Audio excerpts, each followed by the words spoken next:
मानसी, कल सुबह जल्दी उठ जाना। सुबह 5 बजे पूजा तुम्हें ही करनी है। इस घर का यही नियम है, याद रहे। नहाकर तैयार हो जाना। पहली पूजा तुम्हें ही करनी है। जेठानी की बात याद कर मानसी 4 बजे का अलार्म लगाकर सो गई। सुबह जब अलार्म बजा तो नींद में ही अलार्म बंद कर अपनी चादर में वह फिर से लिपट गई। सुबह की नींद वैसे ही सबको बहुत प्यारी होती है, और फिर जिसे देर से सोने की आदत हो वह इतनी सुबह कैसे उठ सकता है। मानसी कल ही ब्याह कर आई थी।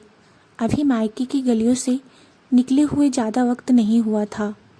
यूँ तो नई जगह पर नींद आती ही कहाँ है, पर थकान की वजह से वह जल्दी ही सो गई थी। उसे ध्यान ही नहीं था कि वह ससुराल में है, और बस फिर क्या, वह कुछ देर और सो गई। मानसी उठो। दरवाजे पर दस्तखत के साथ फुसफुसाहट की आवाज़ भी सुनाई दे रही थी। क्या है, कोई सोने भी नहीं देता। सामने नैतिक को देख वह घबरा गई। वह जल्दी से उठी। ओह, 5 बज रहे हैं। दरवाजे पर अभी भी मानसी का नाम सुनाई दे रहा था। दरवाज़ा खोली तो सामने जेठानी खड़ी थी।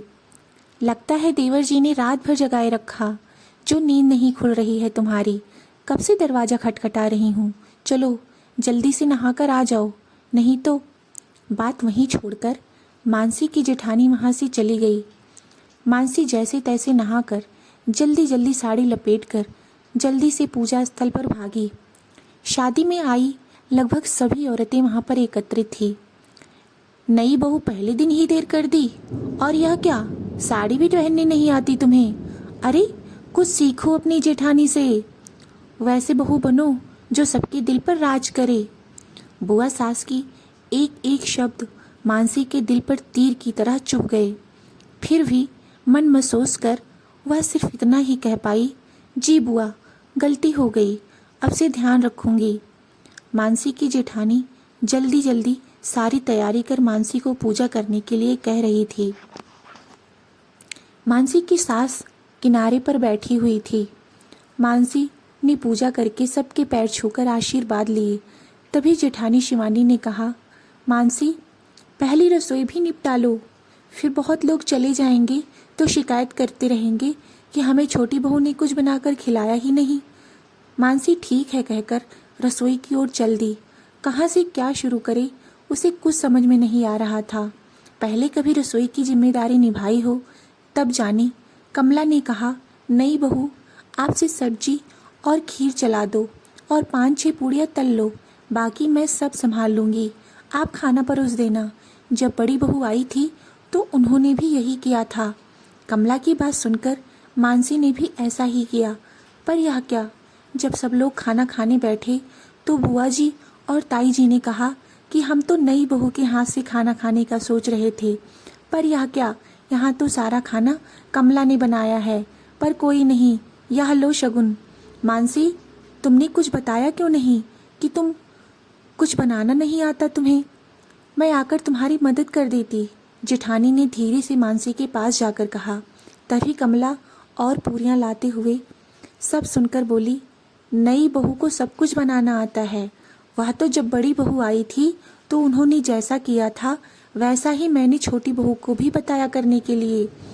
फिर घर की मालकिन ने भी मुझसे यही कहा हुआ है कि बहुओं की मदद करना। अरे अभी तो आई है नई बहू, वह भी बनाकर खिला देगी। आप सब काहे चिंता करती हैं। लो बहू, पूरियां डाल दो सबकी थाली में। मानसी चुपचाप पूरियां डालती हुई सास के पास जब आई तो उन्होंने उसे एक हार देते हुए कहा, बहू, मुझे नैतिक ने सब कुछ पहले ही बता दिया था कि तुम इस घर में एक बेटी बनकर आना चाहती हो। मुझे पहले पता होता तो मैं तुम्हें इतनी जल्दी सुबह कभी नहीं उठाती। मुझे खुशी हुई कि तुमने कोशिश तो की। जानती हैं दीदी, मानसी को भी आपकी तरह सुबह जल्दी उठने की आदत नहीं है, पर जैसे अब आप उठ जाती हैं, कल को मेरी बहू भी उठ जाएगी। और हाँ, सलीके से साड़ी तो शुरुआत में हम भी नहीं पहन पाते थे, पर अब देखो। और तुम बड़ी बहू, तुमने मानसी बहू की मदद करने की ज़रूरत नहीं समझी। जब तुम आई थी तो क्या मैं तुम्हारे साथ नहीं खड़ी थी? फिर आज तुमने उलाहना कैसे दे दिया? तुम दोनों मेरी बहुएं हो। बहुत देर से देख रही हूँ सब कुछ। सोचा शायद अब सब बदल गया होगा, लेकिन नहीं। हम आने वाली बहू में आज भी कमियां ही तलाशते रहते हैं। क्यों भूल जाते हैं कि हम भी कभी नई बहू बनकर आए थे। मानसी सासू माँ के मुंह से यह सब बातें सुनकर दंग रह गई। वह कब से यह सोच रही थी, सब बोल रहे हैं पर सासू माँ क्यों चुप हैं। सब बोल रहे हैं पर सासू माँ क्यों चुप बैठी हैं। शायद वह सब जानती थी, इसीलिए वक्त का इंतजार कर रही थी। मानसी की जेठानी को भी एहसास हो रहा था कि जब वह आई थी तो सासू माँ ने कितनी अच्छी तरह से सब कुछ संभाल लिया था, और इस बार वह बोल चुकी थी कि नई बहू को कोई कुछ कहे नहीं, इसका ध्यान रखे। नया रिश्ता प्यार से शुरू करना है, तकरार से नहीं। वह मानसी का हाथ पकड़कर उसके साथ होने का एहसास दिलाकर उसे गले से लगा ली। ताई जी और बुआ जी मानसी की सास की बात सुनकर चुपचाप खाना खाने लगी। दोनों को पता था वह अपने बच्चों की बुराई सुनना बिल्कुल पसंद नहीं करती, चाहे वह बेटा हो या बेटी या फिर बहू ही क्यों ना हो।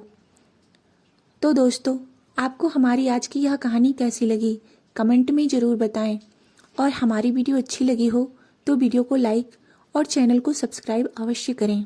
वीडियो को अंत तक देखने के लिए धन्यवाद।